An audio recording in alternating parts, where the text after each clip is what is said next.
because obviously it is a big home tie on Thursday night, and a lot has been made of atmosphere and stuff around the club, and there was obviously 3 supporters groups. They're all kind of on Twitter, called the Return of the Shelf. There's Spurs THFC flags, and there's Spurs song sheet. Now these groups are focused on improving the atmosphere at the stadium. They've been working with the club behind the scenes. They've been doing the tifos. You see the flags now at the stadium. They've been behind that kind of stuff. Spurs song sheets have been behind, getting different kind of songs going at the club and stuff like that. So there's been a concerted effort from these groups to work with the club to try and improve the atmosphere. Now they've announced last week, I think it was on the 13th of December, so 4 days ago, the announcement said the Return of the Shelf, after much deliberation, Return of the Shelf movement has unanimously voted to step away from working with Tottenham Hotspur Football Club. We no longer feel aligned with what the club is trying to achieve or what we are making any progress towards our primary goal. While we remain dedicated to improving the atmosphere and bringing like-minded, passionate fans together, we will now continue as an independent, fan-driven movement. And that was their statement on that. Look, you're 2 match-going fans. You go to home games.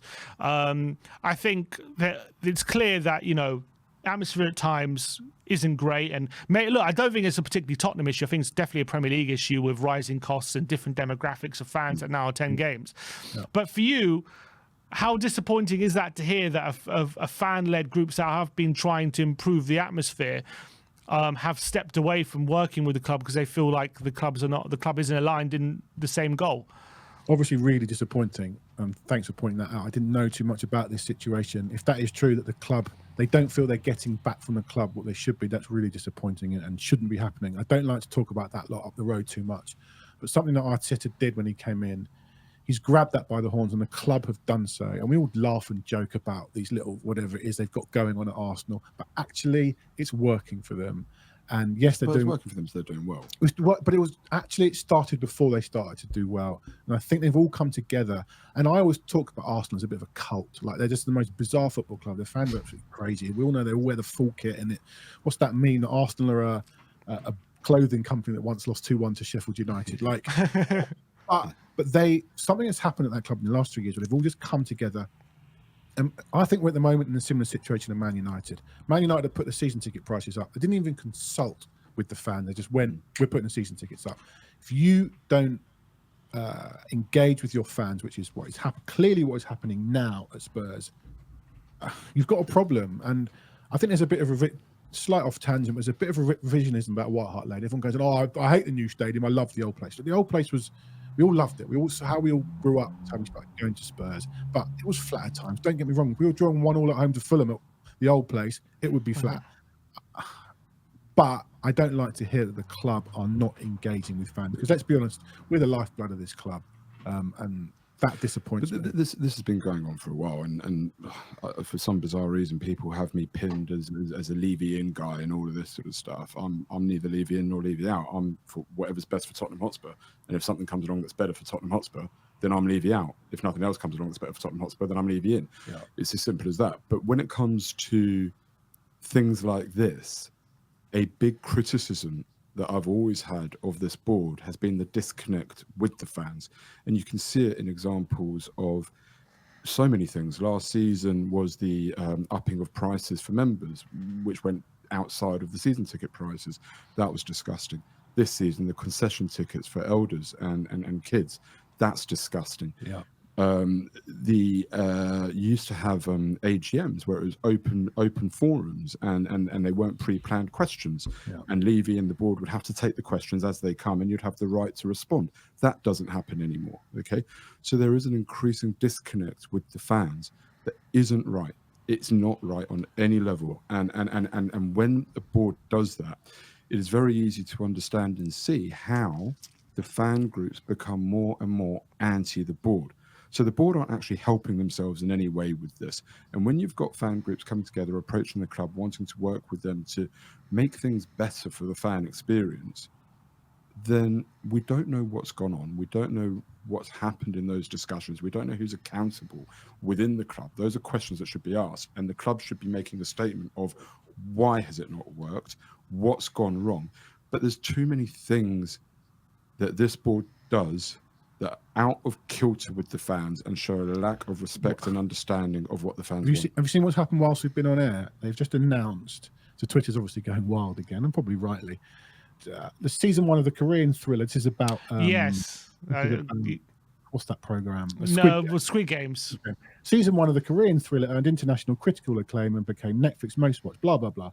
So for some reason, Netflix have partnered with the club, and at the home game against Liverpool and Wolves, infamous Squid Game guards are going to roam around the stadium in their pink-hooded jumpsuits for photo opportunities, and a big giant blip of the young something doll featured in the red light green light game appearing outside the stadium.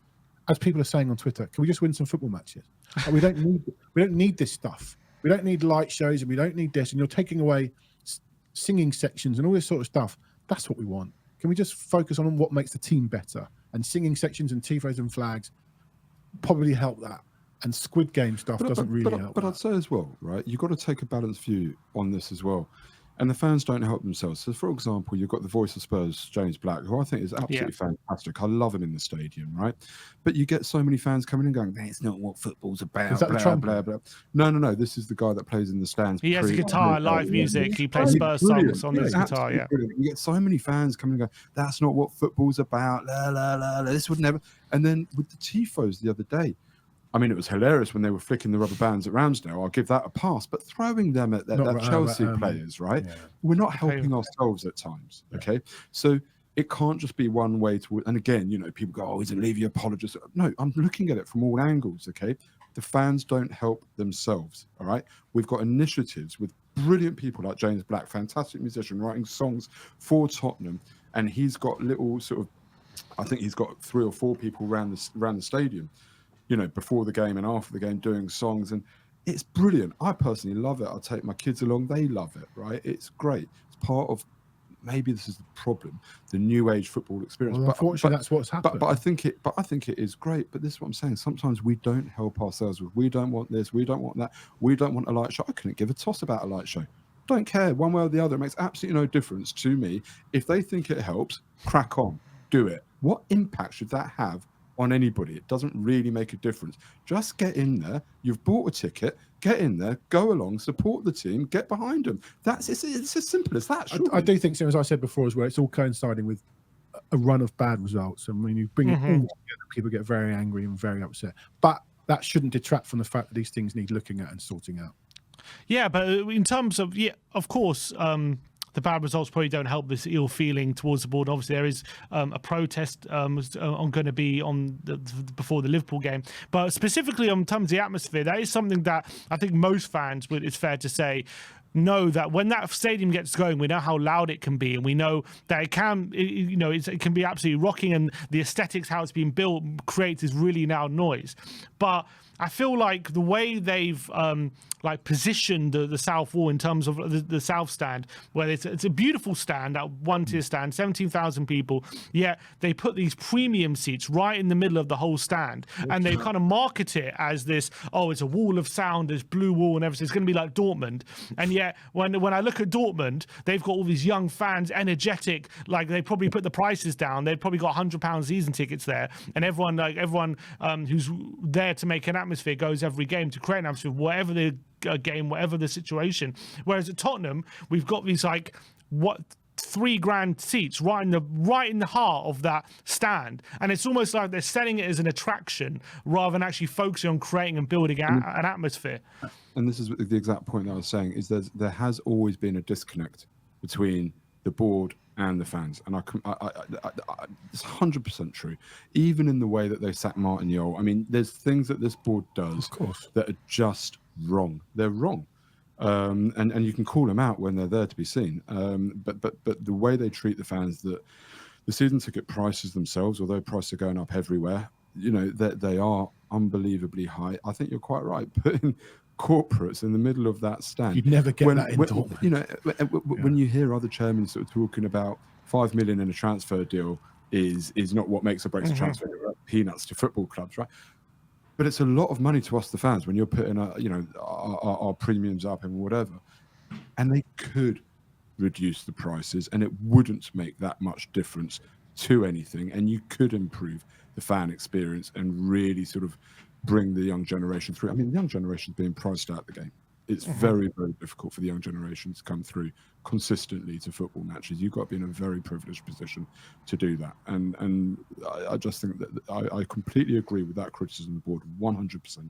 But how do we go about improving the atmosphere if there isn't going to be a dialogue with the club? If they've ended that now, these fan groups, how do we do it in an independent way? I'm not sure how that looks like.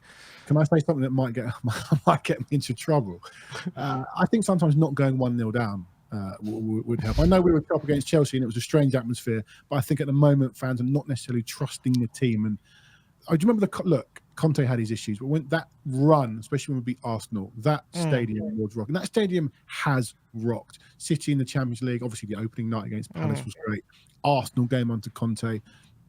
All right, Sheffield United winner was a last-minute winner. That place probably the 4-1 loss to Chelsea was quite rocking that night. Yeah, well, it was an incredible atmosphere for most of the game, and obviously we fell apart at the end. But that place can rock. I want all of these things if there are initiatives to make the atmosphere better. Sometimes, though, I think the fact that the team need to guide us to it. We also support them, but sometimes it needs to be guided by them.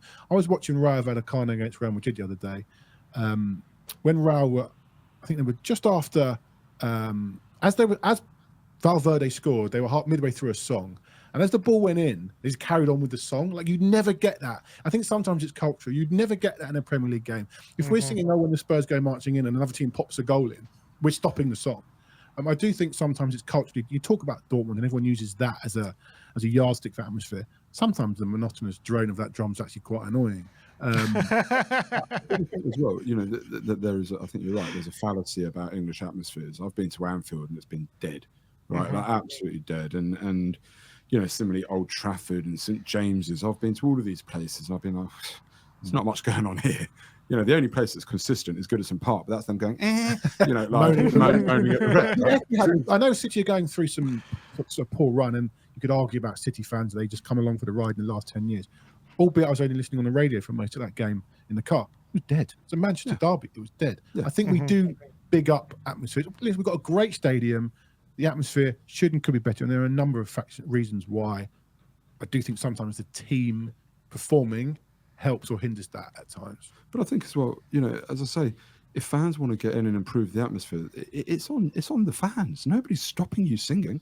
Nobody's stopping you going in and getting up and singing at the top of your voice. Like, nobody's. Well, I think the big problem was there was an initiative, or they wanted to basically create a singing section for I think a couple of games, and they kind of were liaising with the club how to do it, and they had this block, and then basically the club.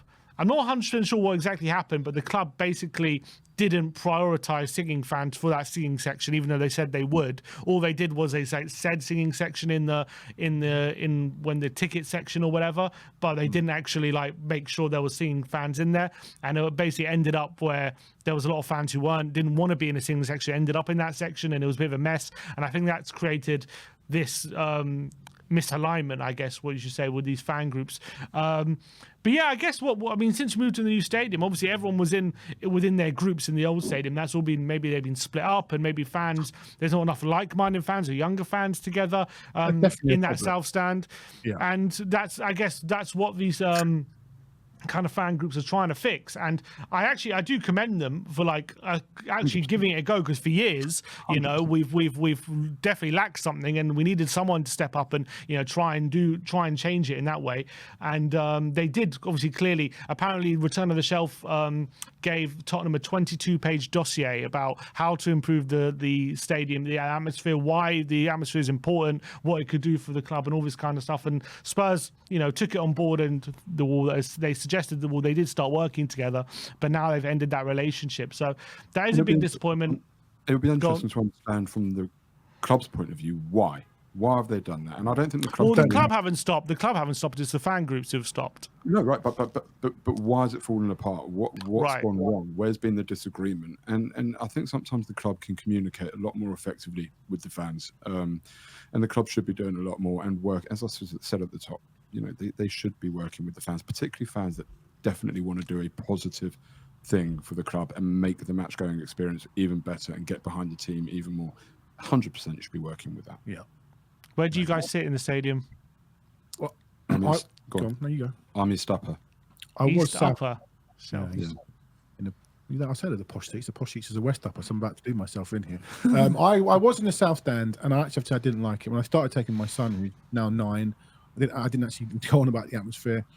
The people I sit around, I didn't really like, and I actually always like to see that stand. So now I sit in the west-south corner, and I get to see that stand, get to see the tifos instead of being the tifo, which is good. You get a great view. So I'm west up. Where do you south? sit? Are you south? Are you south? Yeah, south. We're south, right in the heart of it. Yeah. Love it. I like On the left-hand side, a bit upper, like row like 50 or something. Right. I find it really hard, like against Rangers. I love going to away games, but I like to sit when we're at home, high up on the side. You can get a real good perspective of the game and a real understanding of how the game's going. I just sometimes find, just the way that I watch football from behind the goal, I find it hard to follow the game as well as I can when you're high up on the side. Can I ask you, Sim? You go to many more away games than me and Gary, most people. Has the atmosphere? You go to an away game. It's been a long time since I did, but there's always singing at the start, and then the game kicks off, and the away fans always really on it more than home fans normally. Yeah, of course. But has the atmosphere, not necessarily just the singing, but the vibe changed a little bit? In a way, I would say. Well, apparently I wasn't there on the weekend, but Ben was there, and he was saying how it was actually a really good vibe around. I mean, I guess 3 goals in the opening 15 minutes probably helps, but he said the vibe was very good, and everyone was like fully behind Ange, but also consistently singing against the ball. And it was a bit of a weird kind of dichotomy there, where they were so kind of but they're so like supportive of Ange at that time, but also singing negative songs at the same time, which is a bit of a weird juxtaposition, I feel. But I think when in the away games I've been, obviously I actually wasn't there at Bournemouth as well, so I don't know, what happened at the end of that game. But for going to every game, Jesus. No, I do go to most away games. I was there up in Glasgow, obviously. I think the atmosphere is usually pretty good at away games. Obviously, it's obviously most of the hardcore fans a lot of the time, and they usually don't stop singing unless it's like a really dreadful performance. I was up in City. Atmosphere was amazing on that occasion. I was at Old Trafford as well. That was a brilliant day. So I think in general, the Ajax video, Sim, is still one of my most favourite videos, by the way. Oh my God, were you guys there? No, I wasn't there. I was in Amsterdam. I wasn't in the stadium. I was in the City ground for the quarter-final. I think I was sat just in front of you or behind you. Yeah, that's right. Yeah. You were next to Ben Roblin, right? Ben Roblin, you're next to him. That's right. A different question, because we're talking about ticket prices and so on, and where there is sort of evidence of that is the ticket prices for away fans. I remember it was a few seasons ago, coming down to £30. That's a good initiative, Great initiative. But have you seen a difference in atmosphere in away ends since that? Actually, I would say yes, because I think at that point, but I don't know when it was implemented, but I remember a few years ago, I felt like the away fans, it was getting worse. The away section, it wasn't as loud, like it wasn't as constant. And I feel like over the past couple of years, since that initiative came in, I do think it's actually gotten better. I do think more. What's it called? It's definitely a lot more vibrant than it was. I think maybe it's not as good as maybe it was like 10, 15 years ago. The good old days, as we like to call them. Yeah, the good old days, I guess. But I think in recent years it's been pretty good. I think it's been better actually since Ange has come in. I think actually people are more excited to go to away games and just see attack. Albeit our away form's been terrible, but I think the atmosphere away grounds has been better since Ange has come in, because at least, even in those games where we're losing, there's still like something to be excited about and something to cheer about, having shots on goal and things like that, sensing things are going to happen. When you're sitting there away from home and you're just being penned back for 90 minutes waiting for a counter-attack, I think it doesn't lead to Tottenham fans kind of being excited about it. So I do think that the atmosphere's improved since Ange has come in, and I do think that £30 initiative's helped. I actually do, yeah.